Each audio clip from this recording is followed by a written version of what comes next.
Mr. Chairman, John DeRosier, District Attorney, Calhoun Parish.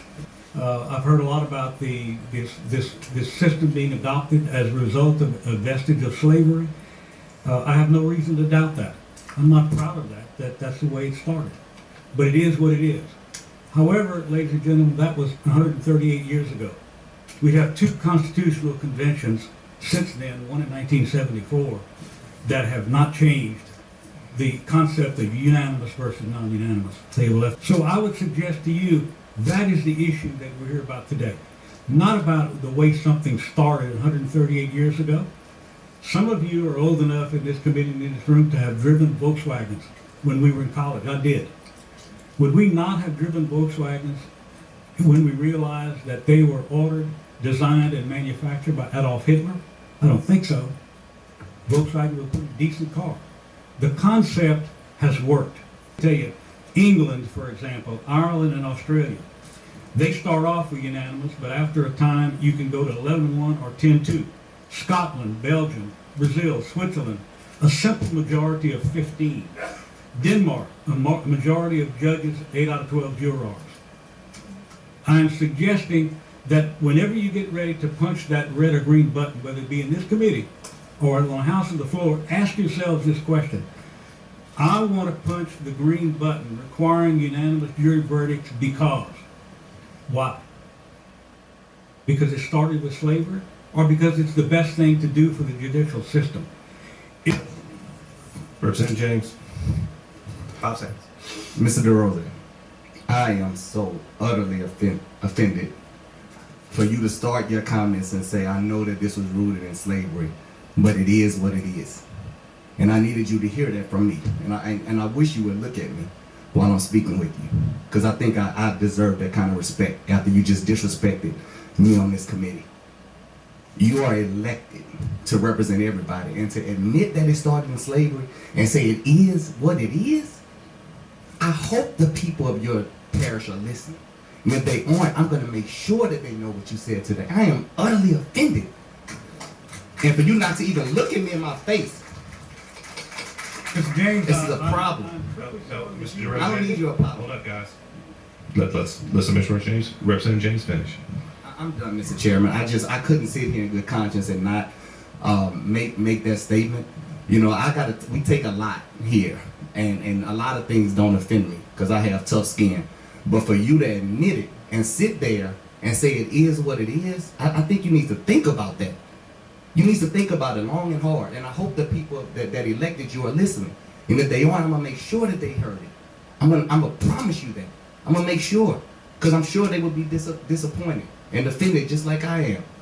I'm bubbling right now. I just cannot believe it. And for you want a trophy because you prosecuted one white male on death row for killing a black? You know, that proved the point. I'm sorry, Mr. Chairman. No, sir. I don't want any trophies for doing my job, but I do my job without regard to race. What you don't know me. All right, but I do my job without regard to race. We're not. In closing, I do echo what my colleague said on the end. I think we're all adults and we should be treated as adults. Thank you, Mr. Chairman. I wanted to know why the DA's Association hasn't taken a position. Are you aware of why they haven't done so? Yes, sir. We as an organization never take positions when we have 1 or 2 members, 3 that are opposed. The DA's Association did not take a position because you all couldn't get a unanimous decision. Is that what you're saying? I mean, let me see if I got, because I heard you say 2 or 3. So if you don't get a unanimous decision, then you don't take a position. But we should allow 10 people and not to have a unanimous decision in Louisiana. Of course, no one else does it in the world, but I mean, that's typically that's Louisiana. Not correct. No one else does it in the world. Oregon? In the U.S. is what I meant. Right. States in Louisiana, or Oregon and Louisiana. That's correct. No, answer the first question. The DA's unanimous decision in order to take a position. Is that correct? No, ma'am. It's not necessarily a unanimous position. That's what you said, sir. No, ma'am. It's a lie. No. I'm just asking them about the unanimous decision I heard. No, we're not. No one's. No Well, one. I didn't call you a liar, but I will follow I will follow my colleague and Mr. James and start by saying, you know, we debate issues in here all the time. We can agree to disagree, but what we can't do is sit here and be insulted by saying it is what it is about racism. I think that was unfortunate. I don't know if you said you want to address the elephant in the room. I think you sucked the air out of the room. And for me, it's a problem when we have elected officials to take the seat and say that we vote in here all the time and have differences of opinion. But to say that it started with slavery and that's okay, and that's where we are, so that's where we need to stay, it's a serious problem. It's a slippery slope that you're sliding on. You know, and I understand it cuts both ways, but if you're not African American, maybe you don't understand. If you hadn't had any ancestors in slavery, perhaps you could think it's okay, but it's not okay because some of my ancestors were in slavery and it's a problem. I didn't say it was okay, ma'am. You said it is what it is. Define what it is means. I said, All right, guys. I didn't say that, ma'am. And I don't think it's okay. Okay. Enough said. Okay. I don't think it's okay. Representative Duplessis. Thank you. I want to begin by echoing the comments of my colleague, Representative James. There's obviously a huge racial component. This law, this rule that we've been operating by over these many years is obviously rooted in racism. That much is clear, and I don't think it's debatable. So notwithstanding the obvious racial component that you all have admitted and you all can't deny, I have still not heard one good reason from a legal standpoint why this law serves this state good in any way other than making your job easier. And I'm going to go ahead and put in the record, I had to count them a couple times to get the consistent number, but there are 164 cards in support of this legislation. Mr. Chairman, I'm going to enter those into the record without reading it. okay.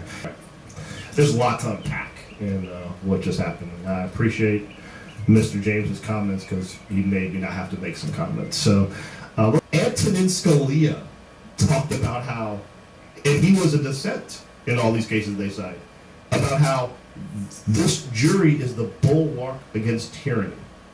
Think about that. Juries are supposed to deliberate and fight before they take away your liberty. And with all due respect, I find it comical that the opposition has to go to Europe to get examples of why they don't do this. I don't live in Ireland. I don't live in Scotland. I don't live in England. I don't live in France. I live in America. And when our founders founded this country, they broke from their predecessors in Europe and they required unanimous juries. That is what our country is founded on. It's founded on liberty.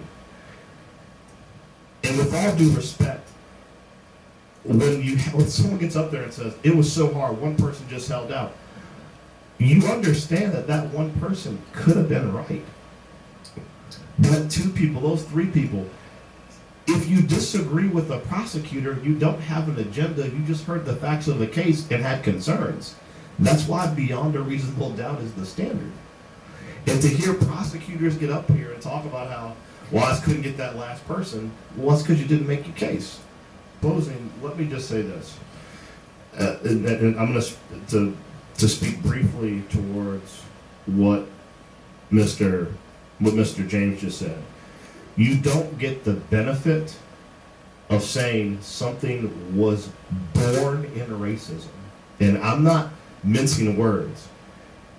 The non-unanimous jury was part of a process in our official journal where it was said the mission of this convention was to establish the supremacy of the white race in the state.